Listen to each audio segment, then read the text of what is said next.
Welcome back, y'all, and happy Thursday. This is the Bluechip Breakdown, and I'm your host, Bull. Today, we're going to be talking about several things. So, number one, I definitely want to talk about where Tennessee's at as far as what we could expect for our 2025 schedule. We're going to take a look at that. There's a few things for each of the key games that I want to, just highlight and say this is what Tennessee needs to do to win those games. And we'll also talk about where Tennessee's roster stacks up compared to the teams on our schedule. And, obviously today, man, the NFL draft starts. I'm going to tell you right here, right now, I know that mock drafts have James Pierce. Most of them have him going in the second round. I think he's going to go in that first round. What I like to do personally is I like to look at the most accurate mock drafters. So a guy like, Brendan Donahue, who's been, the most accurate mock drafter for the past several years. I think this year he's ranked at number 2. Either way, he's got James Pierce going at number 29 to Washington. And then, guys like Peter Schrager.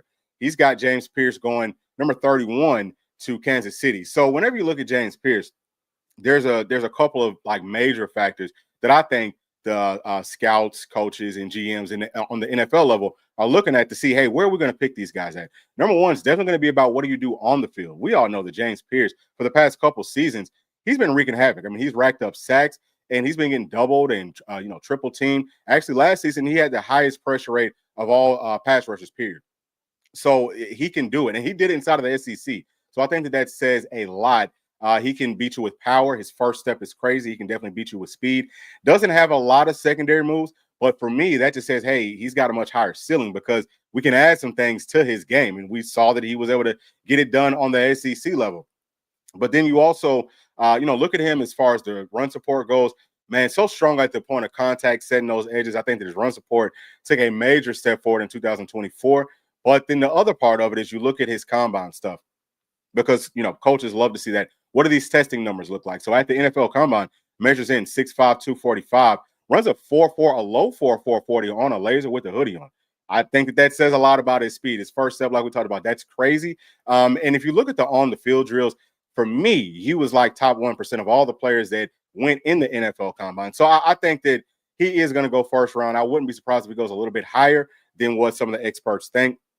Would not be surprised if it's, maybe middle of the first round, just because he is that sort of a player. All the off the field stuff that people have been throwing out there, as we've said several times, I think that's mostly smoke and mirrors. This might be one of those seasons where the mock drafts that we've been seeing, it's not as accurate because it's not just James Pierce. There's some other players that I've looked at. I'm like, there's no way that they're going to get picked here, whether it's for better or for worse. But I do think that James Pierce is going tonight. That's going to be big for our Tennessee Volunteers. But y'all please do make sure to like and subscribe. Whenever y'all come in, we appreciate that greatly. So I want to start off, right? I want to talk about general managers because this is something that it's been thrown around. This is something else we've talked about a lot on this channel. I'm going to break down why I think Tennessee needs one. And what you're looking at right here is a list of 20 prominent teams that do have general managers. And what I noticed with this list is that most of these teams are going to be like playoff caliber or championship caliber. If you look at this spring window, they've done a really good job of holding on to the talent that they need and then going out and adding the talent. So I think that number one, you want to have a general manager to be able to organize things. Now, Tennessee, I'm sure, has several people that have GM types of roles, but I think that it's too many. And I don't know if this is even a good thing to say these days. I don't mean nothing by it, but I think that there's too many Chiefs and not enough Indians. You know what I'm saying? Like, I think that we need one person that can work hand in hand with Coach Heupel that understands what Coach Heupel is looking for, be able to break things down and, again, get it organized and say, Coach Hype, this is a list of our roster. This is how I see players' value rated at. What do you see it at? And obviously, for me, I would want a GM that's going to, add or do the things that Coach Heupel wants. Like, it's really just about taking more off of Coach Heupel's plate because one of the things that's been consistent, right, like with this whole Nico situation, it's been a lot of back and forth from both sides. One side says one thing, the other side says something else. We don't know what's really true and what's false outside of what is what's consistent from both sides. What is consistent, what I noticed way back whenever Tennessee season ended, the insiders, they came out and they said this exact same thing. That Nico and his team came to Tennessee and they said we need a scheme change, we need to upgrade some of the players in different spots, and then we also are going to be asking for some more money. Now, I don't know that the insiders at that point had talked about the money portion of it, but that has been consistent at this point from both sides. So in a situation like that, when Tennessee's getting ready for a playoff game, I'm talking about really when Coach Heupel is getting ready for a playoff game, it's not just Nico that he's worrying about this, asking for some more money that might hit the transfer portal. It's other players too. He's got to look at his whole roster. Then he's also got to worry about high school players. He's got to look at all these different personnel groupings. He's got to know all these, numbers as far as how much money can we spend here and there. To me, that's just way too much for a head coach to have to take on. So we need somebody that, again, can work in concert with Coach Heupel. And if we had that in that Nico situation, then at that point, you sit down, and I'm just going to throw a number out here. Maybe you say, okay, based off of what we have on this roster currently, who else we think might hit the portal, the guys that we have as backup options from different programs that we know are entertaining or that are planning on hitting the portal coming up, what their numbers look like. Hey, Nico, we can pay you, we'll just call it $3.5 million. And obviously, Coach Heupel worked on the scheme. So I think that him doing that shows that he wanted to hold on to Nico at that point. Instead of us kicking that situation, kicking the contract stuff down the line, which is what ultimately led to Nico leaving, we could have just said, hey, look, Nico, this is what we can do. $3.5 million. Coach Hype said that he can work on the scheme stuff. We've got, this is the list of some players that we have, that we can, add from different schools inside of the transfer portal, whether it's a wide receiver, running back, tight end, offensive line, right? It doesn't really matter. Or maybe it's some players on defense. You can show them some stuff. You've got some real things. And now all of a sudden, hey, they can choose right then and there. This is something that we can work with, or it's not. Instead of Tennessee ended up in the situation that we got to, where you're not going to be able to go out and get a daggum, starting caliber power forward proven quarterback in the spring window. It's just too short a notice. And we would have been better off if it worked out that way. So again, it's not just about that transfer portal. It's about the high school ranks. It's about having things more organized for our head coach. So that's why I personally think that it is necessary that Tennessee goes out and adds just one GM. You can keep the team of people that's, working, because the GM's going to need some help too. But you need one person that says, hey, we're going to do this and we're not going to do that. So that I'm hoping that Tennessee does that. All right, let me go ahead and get to some of these chats. This one right here is from Carlos Negros saying, GBO, yes, sir. Go Vols. Thank y'all for joining us. This one is from Cody Owens. Is saying that he thinks that JP would have stayed another year. Wait a second. I think JP should have stayed another year. He had an off year to me. I would disagree with that. I think that for football in a sport like this, where every play could be your very last play, whenever you are projected at all to go first round, you need to go on ahead and go. You need to go, because that's real money. That's life-changing money. These guys worked their whole life to get to that point. James Pierce had a very good year. It wasn't an off year to me. I think that he did a very, very good job. Again, he was getting doubled and triple teamed, and I probably should have put some of his clips in here just to show you that. But we've gone through it so many times on this channel. A lot of that stuff might just be for our members. And shout out to the members too. Shout out to everyone that's also donating to this channel. If y'all would like to donate, the Cash App QR code is not up here, but that will be down in the links and everything. We would all, we would appreciate if y'all would donate and, if y'all want to be members. But either way, the whole point right here is that I think that James Pierce did the right thing. You don't stick around and, if they're saying, hey, you're going to go first round, you don't wait one more season and try to, hey, I want to be higher first round. You know what I mean? Whenever you get that high grade, really, if you even get, I would say a third round grade, I think that you probably should go on ahead and go. All right, so this next one right here, this is from Unsung. So going on, saying that came over from Off the Hook Sports, and that Caleb is saying that we're going 5-7 insanity. Well, you know what? We are going to look at this thing, okay? And I want for y'all to understand something. I'm going to be real about this, okay? I'm not going to just sell y'all hopes and dreams. I'm going to be real about it. And I think that we all need to be real about it, because if we don't start to be more realistic with the expectations of this team, we are going to be in I think, a very tough spot once we get into the season, because we don't want it to go from a situation where Tennessee's trying to rally and maybe salvage the season. I'm not saying that that's where I'm at with it, but it could be that way. Maybe salvage salvage this season, and then we've got people calling for Coach Heupel's head. That's not going to help. That's only going to hurt, because you got to think about our future. Players see this stuff. The high school players, the transfer portal players see that. They don't want to come to some mess. So I think that we just have to be, I think that we have to try to not be as, I think that we've just got to have grace. That's the best way that I can say it. All right. So we're going to move on.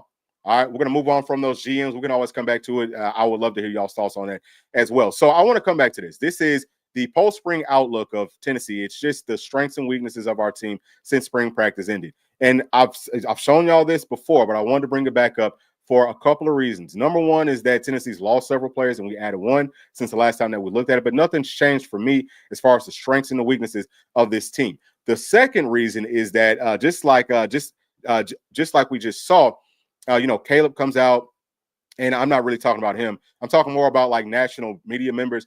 They look at Tennessee's roster on paper for 2025, and they're seeing all these new starters. Now, for us as fans, we follow it very closely, right? So we understand that in a lot of with a lot of the new starters, we are expecting, at least I'm expecting that they're going to be better. Most of them anyway, maybe not all of them, but most of them will probably be better. Now, quarterback is the most important position on a football team. So we got to keep that in mind. We've got a guy that looks good. I think that he's a power forward level starter, but he's got short notice to learn Tennessee's offense. So, we'll kind of talk about that as we go through. But I wanted to just try to nip that, I wanted to try to get that squared away because I don't think that it's true. What a lot of the national media members are saying, again, they're looking at this team on paper.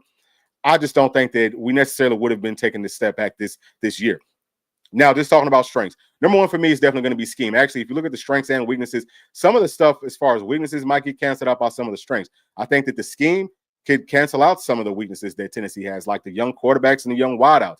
That could kind of cancel that out. And the reason that I'm saying that is because, number one, for the past couple of seasons, teams have figured out how to slow down Coach Heupel's offense. Whether people want to, say that that's true or not, it is true. Like we break down film. This is what we do. I promise you that is true. People are playing us totally different, and it's difficult for us to operate. Like we talked about, Nico said, hey, we got to change up some things with the scheme. We said it prior to Nico probably saying it, or prior to us learning that Nico said it. We said it a long time ago.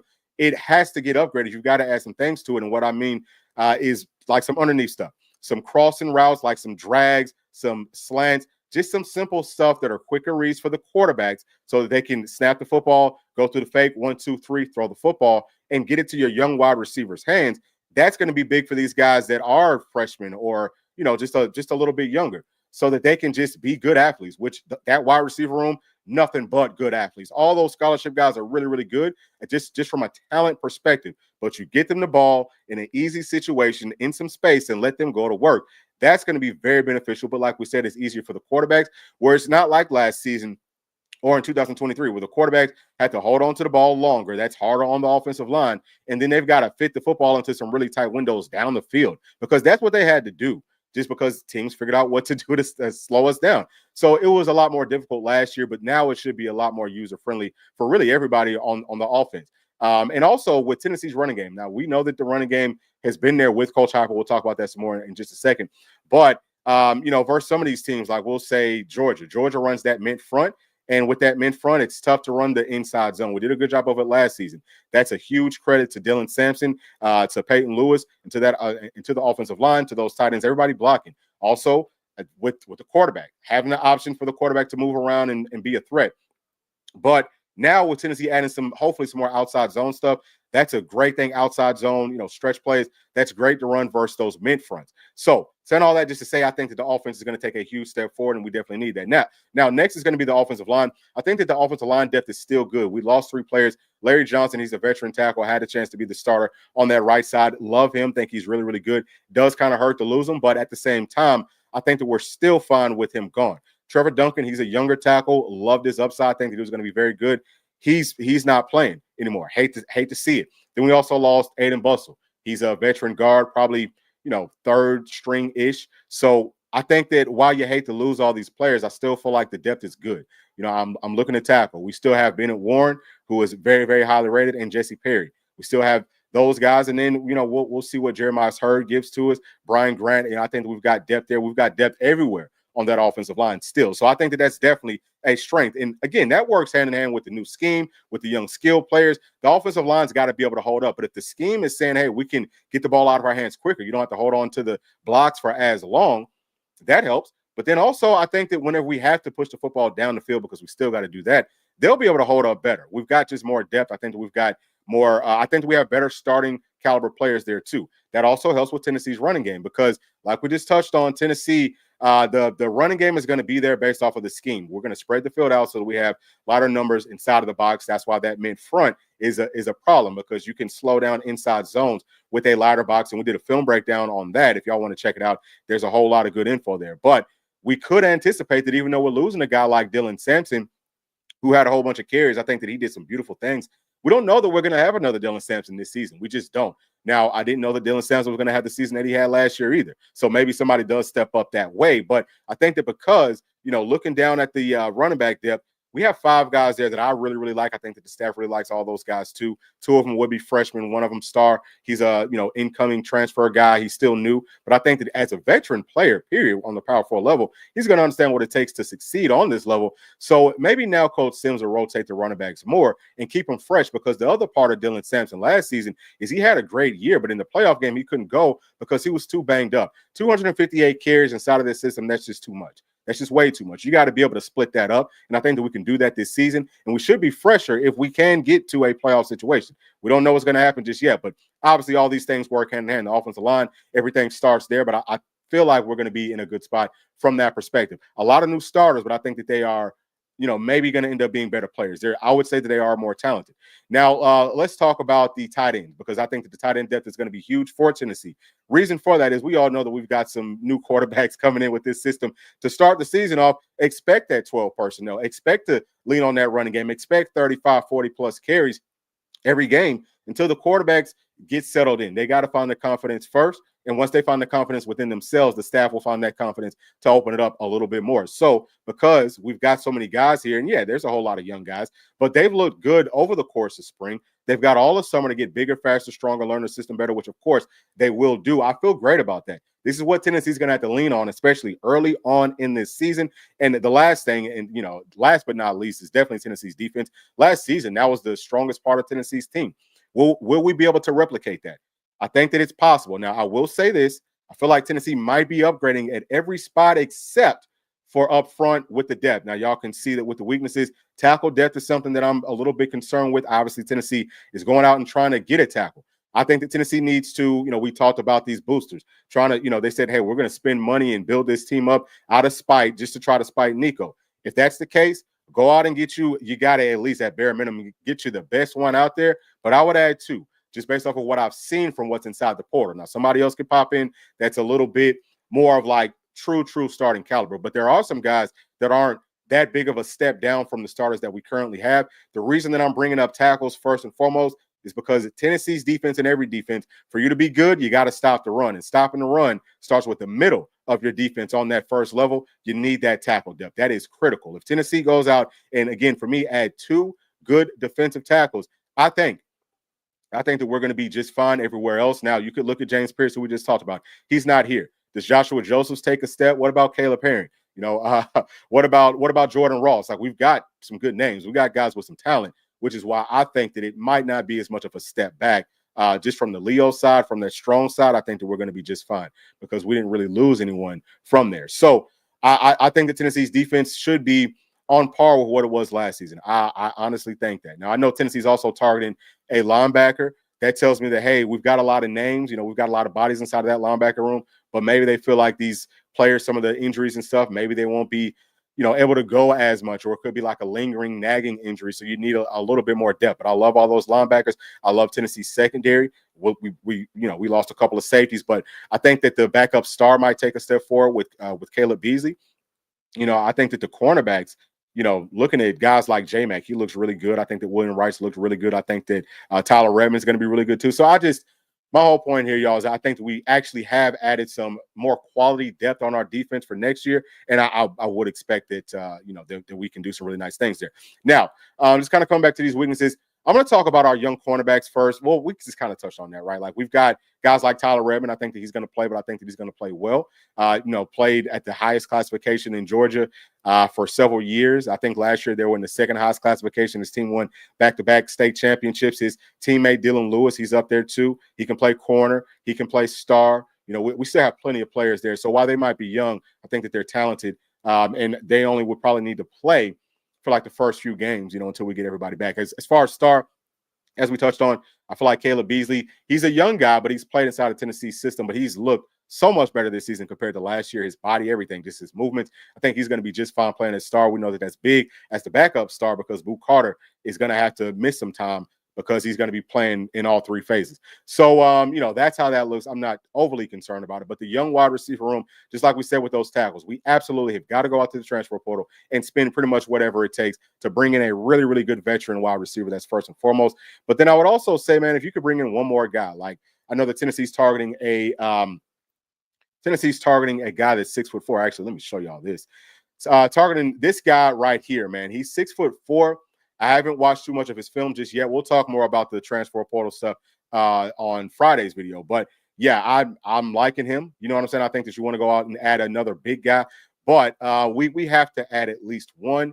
And if we would add two, I know that this has already kind of been shot down by some of the insiders, but Nathan Leacock is back inside of the transfer portal. Now, he's a guy that we talked about before. Loved him coming out of high school, 4-star guy from all the sites, 6'3", 215, the same size as Jeremiah Smith, but actually faster. We got that information from, excuse me.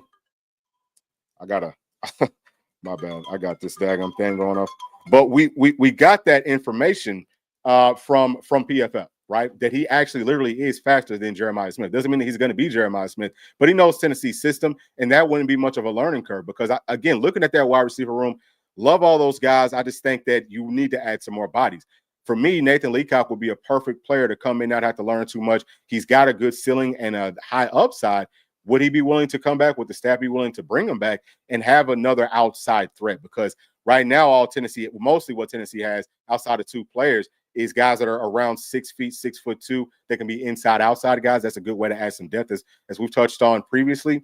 I would just say that, we might want to try to add a bigger player. So we'll see how all that plays out. But with that being said, let me go ahead and get to some more of these chats here real quick. Let me get to this one right here from Unsung, saying that he heard a coach whose team played against Aguilar say that his sense of timing was great. He had made grade. Okay. Yep. Within 3 weeks at UCLA. Also, Hypo will have to coach him down, not up. Yeah. Okay. So, I mean, that's how somebody sees it. I don't know if you necessarily say that Coach Hypo has to coach him down. And I think that I might have read or heard the same thing that you heard. I think that what people are saying there is more like, hey, he's a guy that's not afraid to throw these passes, but he's got to be more consistent with his fundamentals whenever he is throwing those passes. He does a good job of staying inside of the pocket, but sometimes you need to get out of the pocket so that you can follow through with those throws. Like that could be a good thing in some situations, but it's a bad thing. Like he throws all those picks mostly because of the pressure getting in his face, and he's not giving himself a clean place to step and throw from. So you can't just stand there stagnant. He's going to have to work on some things for sure. And that's just based off of the film. I don't know what he looked like, since he transferred. Maybe he's picked up on some of those things. I don't know. But, yeah, he's going to have to step up like 100%. There is no question. He's got the talent. But he definitely, from what I saw on film, he's going to have a ways to go with some coaching for sure. I don't think there's any question about that. But, yeah, I mean, I think that he is good. I mean, I think that we can do some good things with him. Right here from Carlos saying that we'll find out who Tennessee is this season with the stud being gone. I think we have men that can do it, and they just have to be focused and hungry. Yeah, that word focus, we're going to talk about that as well once we get into the schedule. So I think that that's very, very well said. Right here from Jim Jasper saying that James Pierce is extremely overrated. Wow, he really performed well on the big stage outside of the combine. He's got $1 million body and a 10-cent head. So I would love to know where you're getting that from. And that's part of the reason that I like to, whenever people just throw out narratives, and I'm not talking about you, I'm talking more about the national media. Whenever people just throw out narratives that probably don't have a whole lot of basis to it.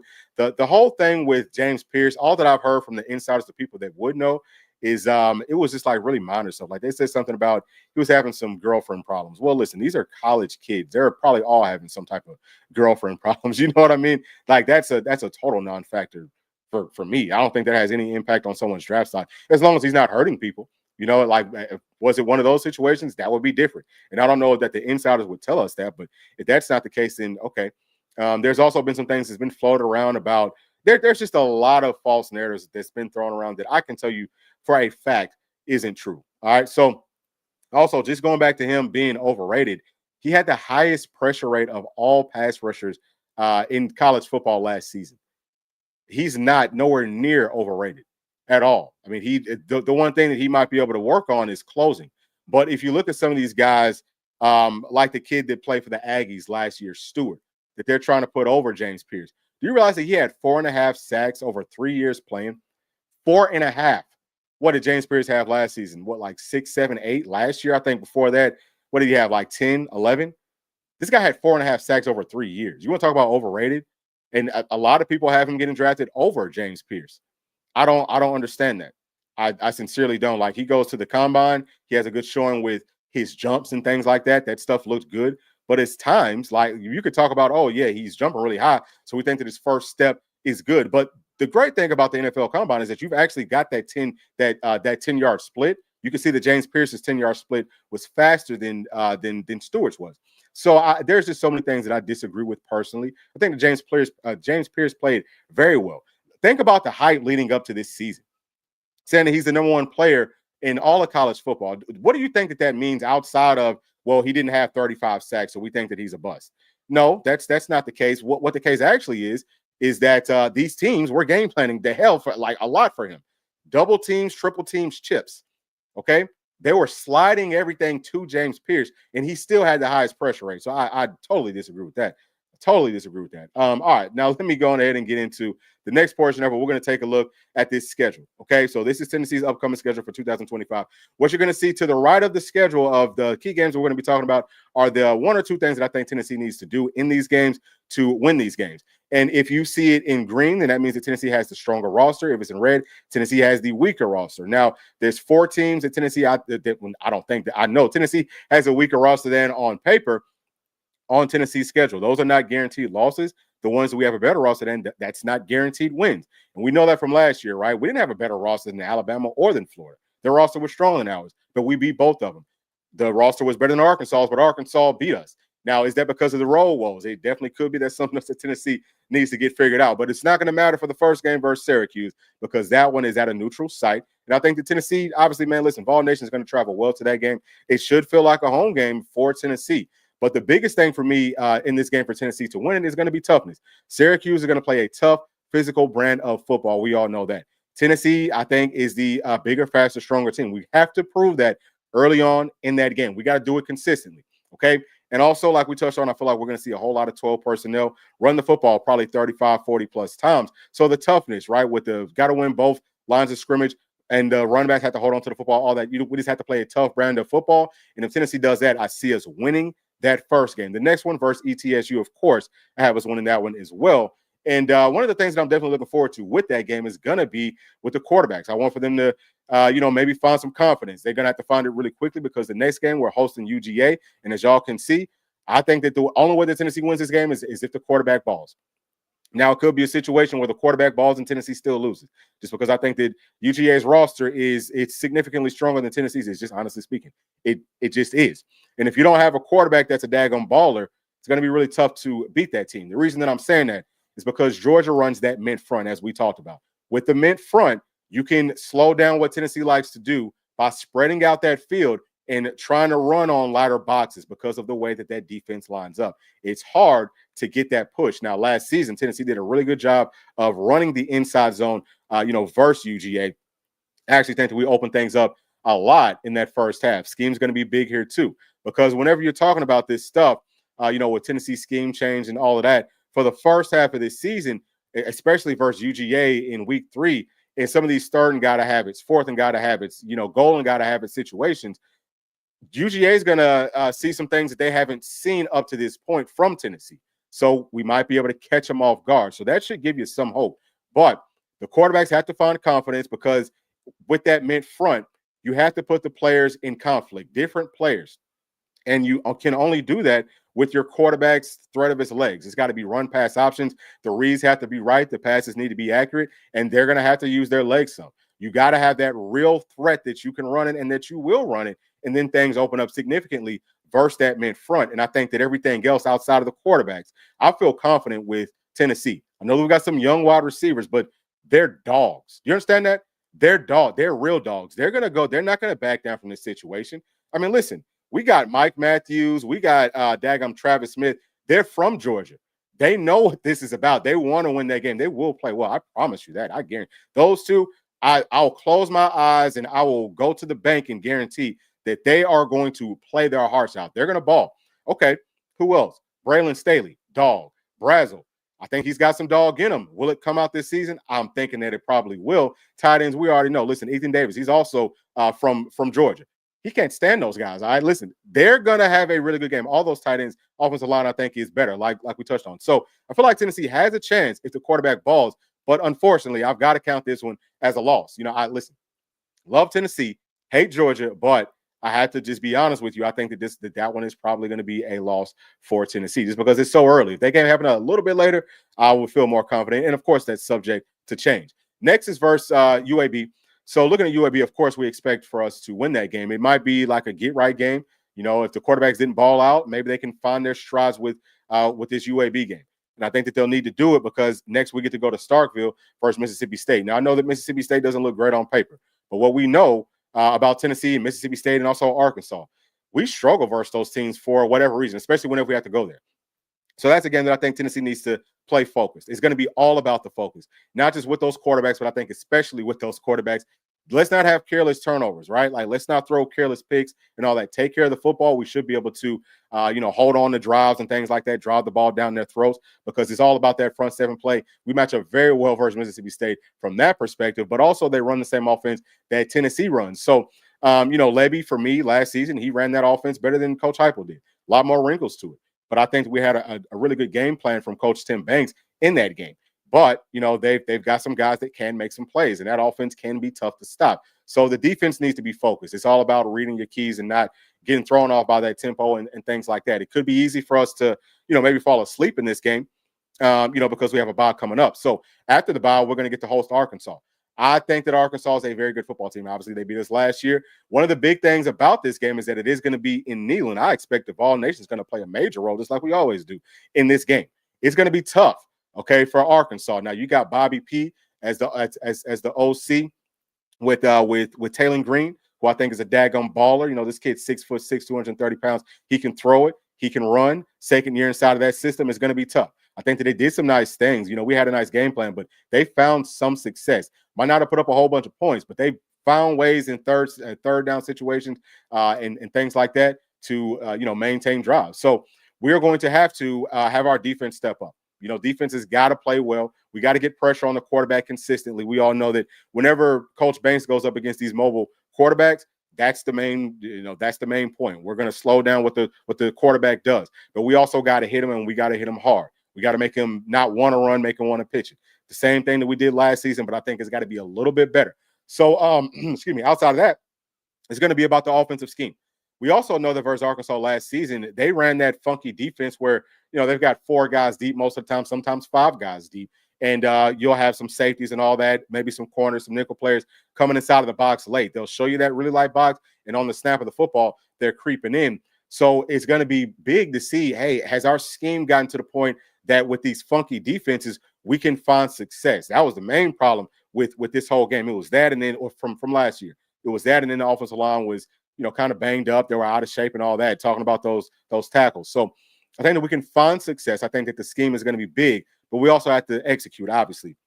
So this is a game that, I do feel like Tennessee will win. And the main reason for that, I think it's going to be close, but the main reason for it is because it's at home. I think that the fans are going to play a major role. And, typically, you know what I'm saying, Neyland's going to get you maybe 1 turnover. You know what I'm saying? I think Neyland's going to be good for that. So it could be a game that comes down to those turnovers. The next one, man, this is versus Alabama. Okay, it's that next week. We don't get a break. We have to go to Tuscaloosa, which I don't think is a terribly difficult place for us to play at. I mean, we're used to doing it.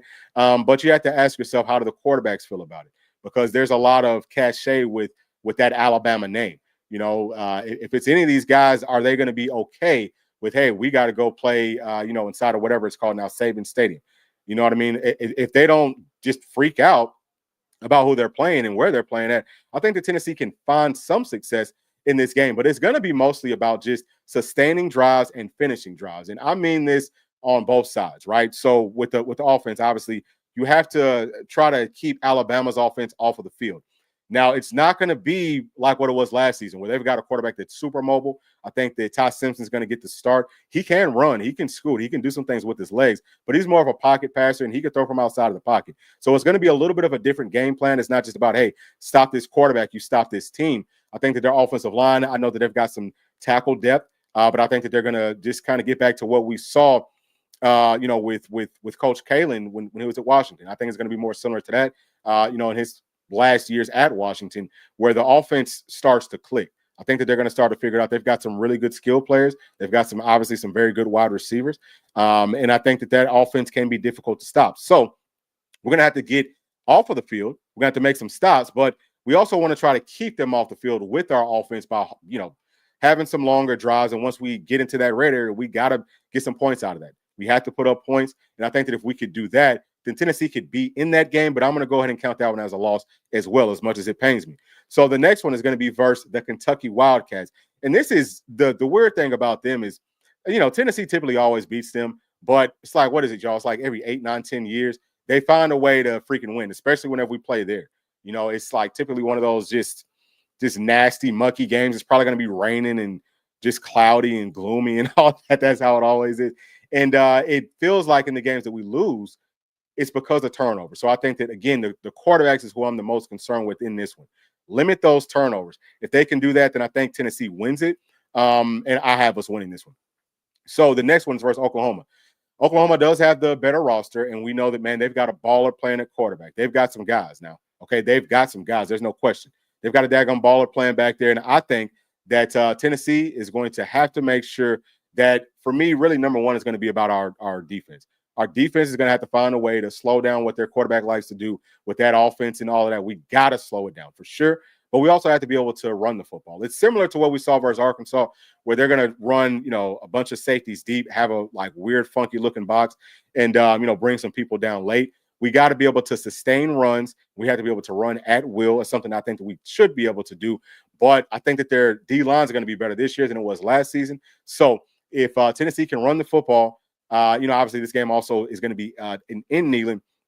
Run the football, play really, really good defense. We're probably going to need a couple turnovers, things like that. I think that we can win. The game is in Knoxville, like what he's talked about, but also I don't know if Coach Heupel is going to lose to Oklahoma. I'm close on this one. I think that one's going to be really, really tight. But for now, I do feel like Tennessee is going to be able to maybe edge this one out, especially because if you look at it at this point, whoever the starting quarterback is, we might play 2 quarterbacks. We might play all 3 up to this point just to see.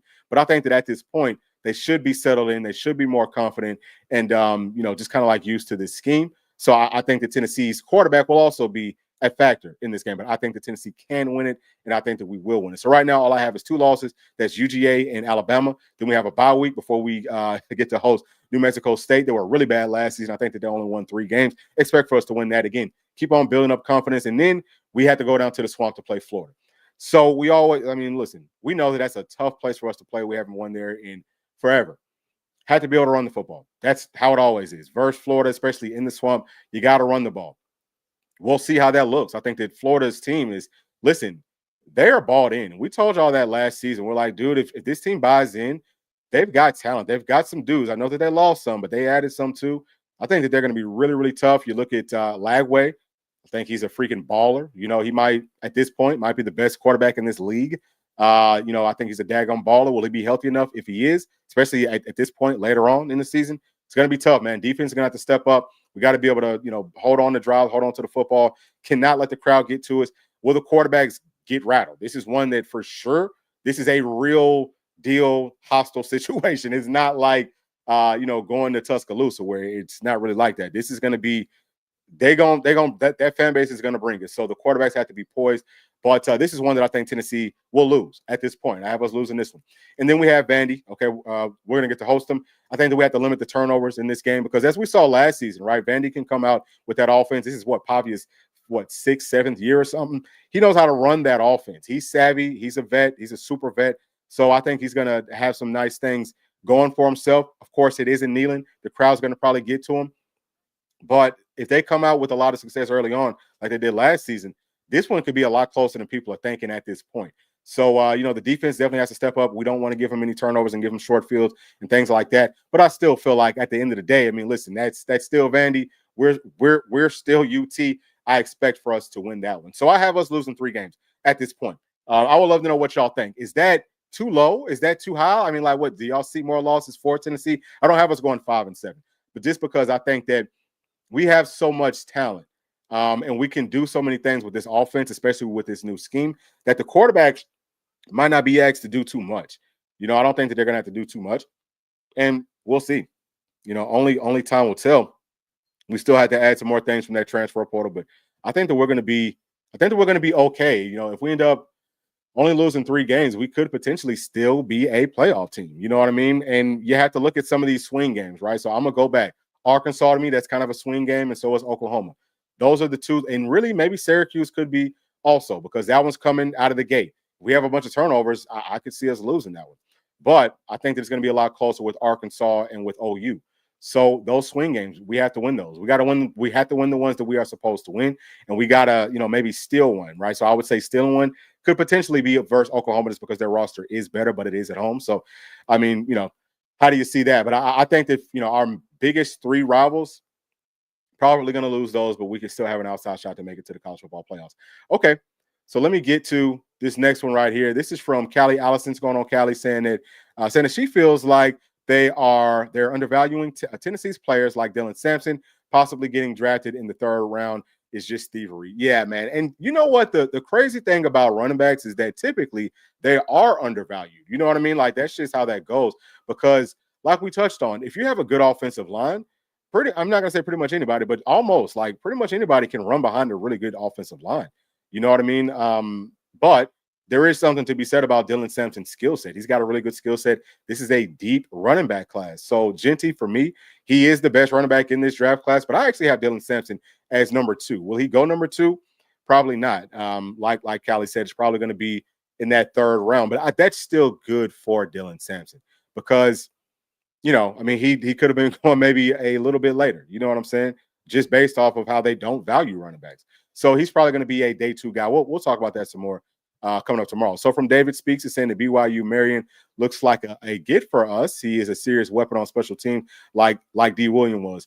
Yeah, so I've noticed that after the one stream where people kept on talking about BYU specialists that y'all were talking about Keelan. So yeah, so he can do a lot of good things. And we'll see. I mean, he is going to be visiting us this weekend. We'll love to add him. I think he's a very good football player and is exactly what Tennessee needs. Whatever you got to pay, I think that you just pay it. You're going to have to overpay some, but it just is what it is. So from Miss Terry's Bathwater is saying late to the party. GBO, thank you so much for joining us too, man. Appreciate that. Go Vols. Also saying that my vote for a GM is Eric Berry, Vol for life. Okay, yeah, for sure. Pro Bowler, amazing story. Eric Berry might be my favorite football player of all time. I love Eric Berry. So yeah, I would be down with that. I don't know if he would want to do it, but I would be cool with it. The other part of it too, y'all, is that you don't always want to, and I understand the sentiment with it, but let's also keep in mind that realistically speaking, you got to go get somebody that understands. And I'm not saying that Eric Berry doesn't, but he's never been a GM. You might want to go get somebody that's actually done it just so that they know how to manage things. You don't want people kind of like learning on the job because that is a big time job. So if Tennessee does it, which I don't know that they will, but if they ever do it, just expect it. It'll probably be somebody that's used to it. Actually, is it Kevin Simon? I think that Kevin Simon, he was a scout before, so that's a little similar to it. He can maybe do some of that for Tennessee. He might be a name that you maybe look at. So from Eric 29 is saying that Tennessee has more talent this year than last year, in my opinion. I think so too. It's younger talent, it's unproven talent, but on paper, it is actually, for me, more talented. From William Bozarth, sorry if I said that wrong, saying, okay, so he's saying that that's true. Yep. Okay, so saying the same thing that I just said. All right, 100%. Now let me get to this one from Samuel Reiner Custom Knives. It's saying that don't care if Florida's and okay, yeah, it's on the road. That's a loss. Yeah, I mean, I'm not gonna say 100% sure that it is a loss, but I feel you. It's tough for us to go down there and win, and it could be in a crazy situation like what we have here, right? Where hey, man, no one's thinking that Tennessee's going to be able to win that one. Maybe that's when we do win it. Maybe one of these quarterbacks is the daggum Gator killer. You know what I'm saying? Like, wouldn't that be something if we find a new Iceman? You know what I'm saying? Somebody that's not going to lose to them Gators. That would be beautiful. All right, so from D, what's going on, D? Saying at 9-3. Okay, yeah, so we're on the same page with that. Saying that, okay, so you have us beating Florida. I would love if that happens. But we lose a game that we aren't supposed to, like Arkansas last year and South Carolina 2022. That's the other part of it, which is that's a great point. Tennessee has done too much of that. We can't keep losing games that we're not supposed to lose. But this year, I'm gonna have grace. I'm telling you, whenever the quarterback spot is uncertain, you gotta have grace because that is so big to a team. It is so big. This right here is from Carlos. It's saying that we will take 3 losses. My problem is the teams you pick to beat us are the top 3 that I want to beat. Hey, listen, those are the ones that I want to beat the most too, especially Georgia. You know how hard it was for me to say, yeah, I think Tennessee's going to lose this one? That was tough. And the tougher part for me is that this is a year that, man, Tennessee really should be able to beat Georgia. It's at home. The quarterback situation is kind of a joke. Ours is too, but the difference there is that they've got, I think, a more talented roster. But I also think that there is something to be said about having these dogs on this team that might say, man, look, we ain't losing to them to those wannabe dogs. You know, hopefully that's what ends up happening. But yeah, I have to be honest. I have to count that as a loss for now. Eric 29 is saying that there's no way that Arkansas beats us at home. That game last year was a fluke. I think that it was fluky as well. There was a lot of weird fluky stuff in that game. Everything about it. But you also have to understand that I think that even though Tennessee's probably more talented everywhere else, maybe outside of quarterback, I think that Arkansas also is more talented. But since it is in Neyland, I think it's going to be tough for them. We already know. Listen, for those of y'all that have watched some of the film breakdowns that we do, you can see when the games are in Neyland versus any of our rivals or games that Tennessee really wants to win, like Florida, Alabama, the screen is shaking, like the camera is shaking because the stadium shakes. If you haven't been inside of Neyland, it gets that type of loud. I would expect that that's a game that it might get loud like that again.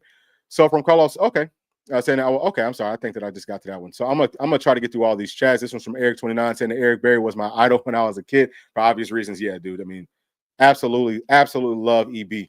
This right here is from my dog JPad86 going on saying that he caught a live finally. Work is crazy. GBO FUGA. Yeah, man, it is. It feels like it's busy for like everybody. So Callie is saying that I know we always beat Kentucky, but I feel like if there was a stupid loss on the road, we'll be against the Cats. You know what? I hate that. I don't want to. I think that you're right. I don't want to say it too often. I'm just going to say it here. For some reason, I do kind of look at that game and I'm like, dang, like, is it time for us to lose to them? Even though I look at their roster, I'm like, there really is no way that we should lose it. But the ones that we lost before, we shouldn't have lost either. This one's from JPat86 saying that we beat Georgia this year with Merk Nasty. That's what I want. Yeah, I would love. I don't care who we beat them with. I don't care how we beat them. Of course, I would love to if we could just drag them. That would be huge. But I actually think that Georgia is a team that's going to take another step back this year. I do. I mean, if you look at some of the stuff that they've been targeting inside of the transfer portal, it's not the same team. Their roster is stronger than ours, but it's not nearly as big of a gap as it has been in previous years. Outside of we don't have just that. We don't think that we have. At least I don't think that we have that baller playing a quarterback. If Tennessee finds that, I think Tennessee will actually win that game. Call me crazy. Call me crazy, but I think that we could find a way. So from Carlos is saying that we do usually use one that we shouldn't. Hopefully we overcome that this year. 1,000,000%. Thank y'all so much for tuning in, for chiming in. That's going to do it for this one. And we'll see y'all on the next one. We might come back probably tomorrow. We'll talk about where James Pierce ends up getting drafted at. We'll talk more about the transfer portal and some other visitors and all that type of stuff. But thank y'all. Please do make sure to like and subscribe to the channel. And we'll see you on the next one. Thanks. Peace.